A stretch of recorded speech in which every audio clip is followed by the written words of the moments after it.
I'm just going to speak loudly since that's not a house mic. And I usually don't write things down either a lot of times, but today I thought I wanted to kind of keep on in order here. So I want to start out with this. There are times when responding to controversial issues of mutual concern, like the proposed massive open pit mine that will jeopardize the environment of this area permanently, would be a no-brainer. It would be easy to confront this issue by simply calling for a boycott of the region, like others have done to nearby northern communities, in order to try to devastate our neighbors economically somehow. In other words, let's punish them because they disagree with us. That doesn't work in communities like this or ours, or those of us who are used to hard work and a lifestyle in many ways that's dependent on a survival living standard. We're used to having it hard in northern Wisconsin.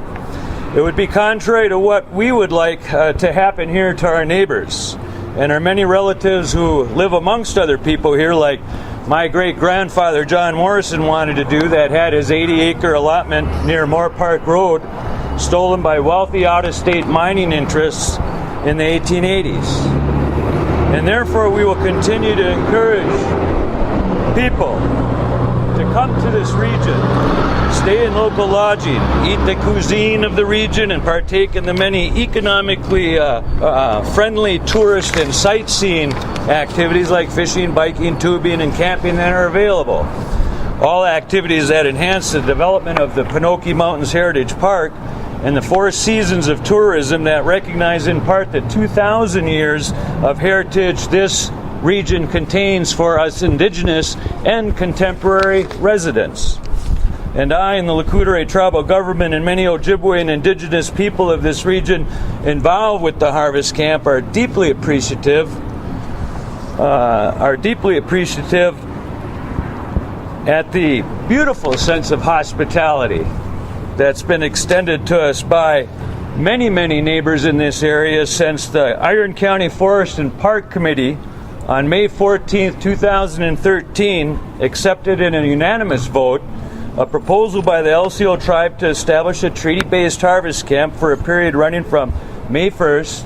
until April 30th, 2014. As you already know, Ojibwe treaty harvesters and tribes have been successfully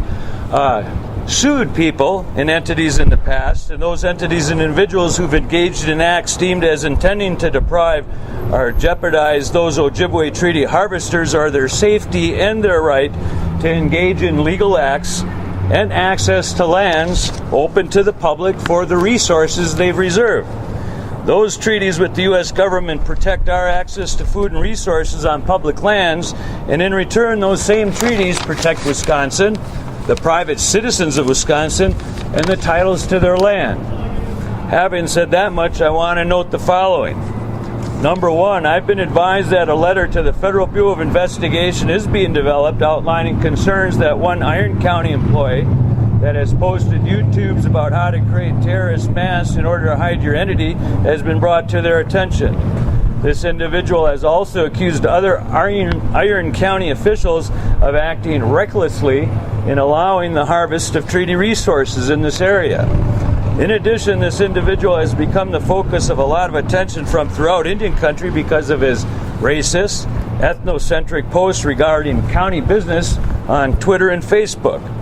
And finally, this individual has posted information regarding an open investigation of an incident by several young white activists from southern Wisconsin, variously described as having purple hair and other unique markings, and discussed evidence online that only the Iron County Sheriff's Department and investigators might have, or on the contrary, may be evidence planted in order to implicate the Harvest Camp in what has been described as subsequent acts of sabotage conducted days after the incident at the drilling site during mid-May. This is all under investigation. Number two, the chairman of the Lakota tribe is in the process of addressing concerns about the consultation process between LCO members and the Iron County Forestry Department. That letter will go to the chairman of the Iron County Board of Supervisors requesting direct consultation with the LCO Conservation Department and or tribal attorneys over any issues regarding their LCO harvest camp. The top government official of the Lakudere Band of Lake Superior Chippewa will be requesting guidance on how to establish a relationship with an Iron County entity that can be engaged in honestly and trustworthy, since elected tribal officers, Conservation Department, or any other entity within the tribe have not received, to their knowledge, a single piece of correspondence, phone call, letter of concern, or anything else about the camp since it was established on May 14th officially by a resolution adopted by the Iron County Forest and Park Department. The tribe will also be looking into a suggested conditional use permit, but has at this time decided that since the conditional use permit is for large events of 500 or more people, it may not be relevant to its needs. There may be people in this county who think otherwise and are suggesting we need one for more than 500 people, but that's hard for me to think that we're that organized. Those at the LCO Harvest Camp who have been engaged in harvesting of medicinal plants, cancer antioxidants, wild onions, mushrooms, diamond willow, ironwood, lodgepoles, birch bark, and many other products intend to do so peacefully, as was our stated intent. We also intend to locate the ancient village and burial grounds of our ancestors that reside in the Tyler Forks Gorge region, and the ancient trail that comes from Lake Superior that ends there before it connects to the Crest Trail going to the Penokee Gap. In that vein, we anticipate that a larger area at Moore Park Road will be given a special federal treaty sugar bush designation soon, bringing additional protections to the current site in regards to managing the maple trees for syrup rather than board feet. Those protections come in order to compensate for years of state and federal government and county forests managing for board feet rather than food and medicinal plants, and in part to replace other public lands that have been withdrawn because of past management practices that only looked at board feet, and has been detrimental to the traditional maple sugar camps that Ojibwe had in several areas historically, and which contributed to family incomes. The Harvest Camp harvesters look forward to that designation and are now setting the stage for both the traditional and contemporary sugar bush operation on site next spring. That effort is in part on the ongoing process to build a business modeling that enhances the nearby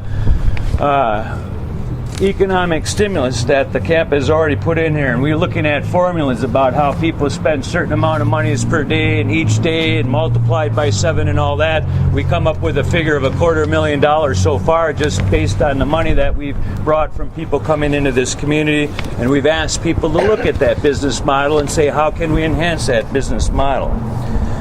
Number 4, we encourage, as part of tonight's public hearing on a proposed metallic mining zone ordinance, that citizens of Iron County make sure that they are protected from the potential short and long-term liabilities of this massive open pit mine proposal against the short-term jackpot that out-of-state, out-of-county interests see in its extraction. Their LLC, or Limited Liability Corporation, will be gone, but your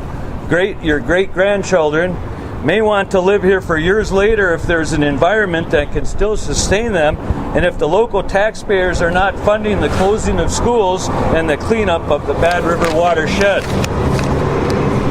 Finally, I'll take that hat off and just become myself again, see, because I wear a lot of different hats. If I was not speaking for the tribe, which I am not now that I've taken the tribal hat off, I might hand out some condoms in my pocket for Iron County Forester Gary Glonick, because he seems to have been having intercourse with himself lately. And considering the full heritage of Hurley, we would certainly want to make sure that people in Hurley who come in contact with him are protected from whatever virus he seems to have become infected with. So if there's anyone here from Iron County Forestry Department, we've got a gift for him, or I do.